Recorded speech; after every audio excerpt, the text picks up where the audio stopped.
조동일 문화대학, 조동일 강좌, 문학사 탐색.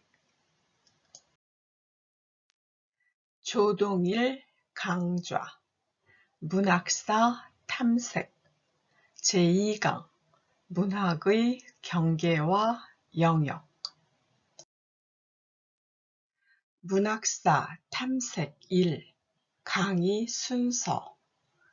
제1강, 논의의 출발점. 제2강, 문학의 경계와 영역. 제2강, 문학의 경계와 영역. 이에 3강, 문학의 영역 확인. 구비문학, 기록문학, 전파문학. 이 강좌는 낭독 영상과 현장 강의로 구성되어 있으니 조동일 교수님의 현장 강의를 함께 들어주시기 바랍니다. 문학사 탐색은 문학사에서 이루어지는 탐험이고 수색이다. 아득한 옛적부터 오늘날까지의 문학을 모두 대상으로 하고 한국문학, 동아시아 문학, 세계문학을 비교 고찰해 보편적인 원리를 확인한다. 과거의 문학에 대한 탐색을 현재의 시점에서 진행해 미래를 창조하는 지침으로 삼는다.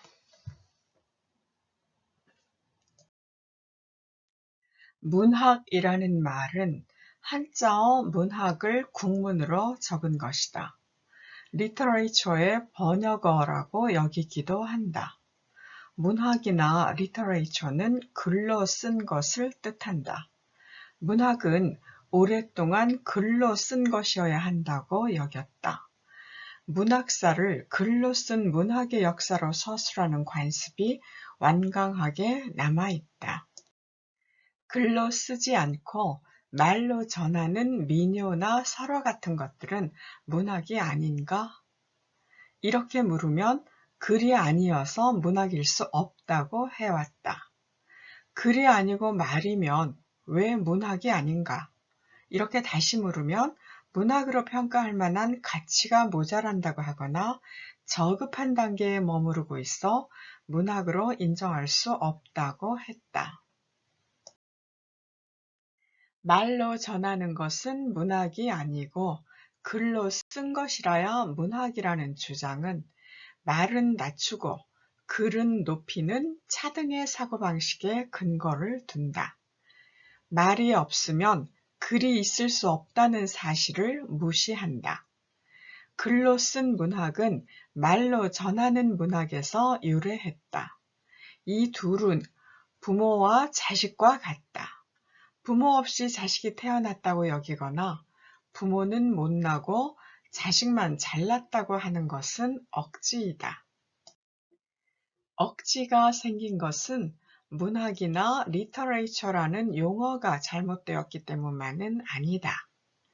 글로 쓴 문학이 풍성하고 말로 전하는 문학은 시들해진 것을 발전이라고 자랑한데 더 큰 착오가 있다. 뒤떨어진 쪽을 무시하려고 말로 전하는 문학은 저급한 문학이거나 문학이 아니라고 해왔다. 차등의 관점이 착오를 빚어냈다.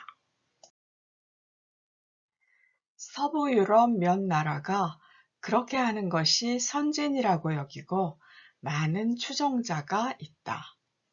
일본은 그 선두에 선다고 자부한다. 일본에서는 말로 전하는 문학은 문학이 아닌 민속이라고 한다. 문학사에서 다루지 않는다. 대학에서는 연구하지 않고 아마추어 호사가나 관심을 가지도록 내버려 둔다. 우리도 오랫동안 이런 풍조를 따랐다. 잘못을 시정하려면 용어를 바로잡는 일부터 해야 한다. 말로 전하는 구비문학, 오럴 리터레이처와 글로 쓴 기록문학, 리튼 리터레이처가 대등하다고 해야 한다. 어원에 집착해 기록문학이라야 문학이라고 하는 관습을 청산하려면 기록문학은 리터레이처이고 구비문학은 오라처라고 해야 한다고 아프리카에서는 제안한다. 오라처는 구비문학이 아닌 다른 말로 옮길 수 없다. 이 제안은 구비문학이 소중하다고 일깨워주는 것으로 받아들이면 된다. 가. 구비문학만 풍성하고 기록문학은 없는 곳. 나. 구비문학과 기록문학이 둘 다 풍성한 곳. 다. 기록문학은 풍성하고 구비문학은 시들한 곳. 지구상의 모든 곳이 이 셋으로 뚜렷하게 나누어진다.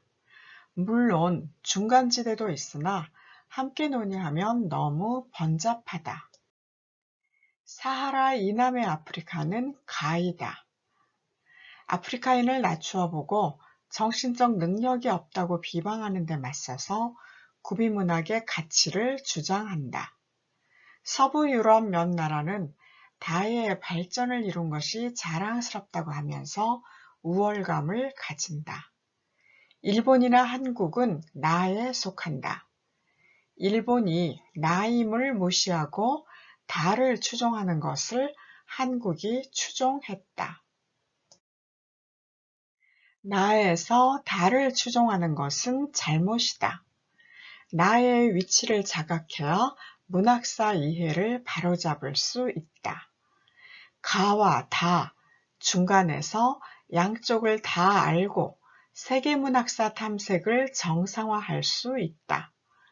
이런 주장을 1970년대 초에 제기하고 관철시키는데 내가 앞섰다. 이것은 구비문학 혁명이라고 할 수 있는 대사건이다. 구비문학은 문학이 아니라거나 저급한 문학이라고 하는 주장을 그냥 둘 수 없고 퇴출시켜야 했다. 구비문학을 폄하하는 차등의 관점을 시정하고 대등의 관점으로 문학사를 다시 이해해야 했다. 그 결과 한국 문학사 이해를 바로잡고 동아시아 문학사를 거쳐 세계 문학사를 새롭게 이해하는 대장정이 시작되었다. 세계 문학사를 거시적으로 살펴보자. 구비문학만인 시대가 몇만 년 계속되다가 기록문학이 5천여 년 전에 이루어지고 그 영역을 지금까지 넓혀왔다. 기록문학이 생산, 유통, 소비가 분리된 상품으로 성장해온 것이 주목할 만한 변화이다. 전파를 매체로 하는 또 하나의 문학, 전파문학이라고 할 수 있는 것이 20세기에 등장해 날로 번성하고 있다. 전파문학도 문학이라고 인정하고 평가하지 않을 수 없게 되었다. 전파문학의 여러 형태 가운데 영화가 큰 영향력을 가지다가 인터넷을 이용하는 유튜브라는 것이 치고 나와 판세를 뒤흔든다. 영화는 생산, 유통, 소비가 분리된 상품이라는 점에서 같은 성격의 기록문학과 이어진다. 유튜브는 그 세 과정이 분류되지 않고 상품이 아닐 수도 있으면서 시장 규모가 영화 이상인 괴물이다. 끝을 알 수 없는 거대한 괴물이다. 나도 유튜브를 이용해 이 강의를 한다. 영화든 유튜브든 전파문학에서는 문학이 따로 놀지 않고 영상물에 흡입되어 있다. 이것은 멸망인가? 무엇을 지어내 흥미를 가지게 하는 문학의 특성이 전파문학에서 더욱 뚜렷해지는 것은 확장이라고 할 수 있다. 전파문학은 국경이 없지만 언어 장벽이 있고 이익을 챙기는 쪽과 제공하는 쪽이 나누어진다. 미국이 자본과 영어 두 가지 무기로 세계를 제패하려고 한다. 전파문학에 능동적으로 참여해야 하는 것이 당연하다. 그 때문에 구비문학이나 기록문학을 약화시키는 것은 어리석다. 구비문학이나 기록문학의 유산에서 전파문학에 능동적으로 참여하는 미천을 마련해야 한다. 이익을 제공하기만 하지 않고 챙기기도 하려면 이렇게 해야 한다. 문학의 의의를 확대하는 것이 더 중요한 과제이다. 나도 이 사명을 자각하고 이 강의를 열심히 한다. 문학사 탐색 1. 3강 이후의 강의 순서입니다. 제3강 문명권 문학과 민족문학, 제4강 문학 갈래, 제5강 서정시. 강의 잘 들으셨습니까? 구독을 누르고 수강하신 후 댓글로 출석을 표시하고 논평을 제출하시면 강좌 수료증을 보내드립니다. 조동일 문화대학에서 진행하는 정규 강좌와 특강입니다. 조동일 문화대학의 강의는 수강하시는 여러분과 함께 만들어갑니다. 여러분들의 강의 참여를 환영합니다. 감사합니다.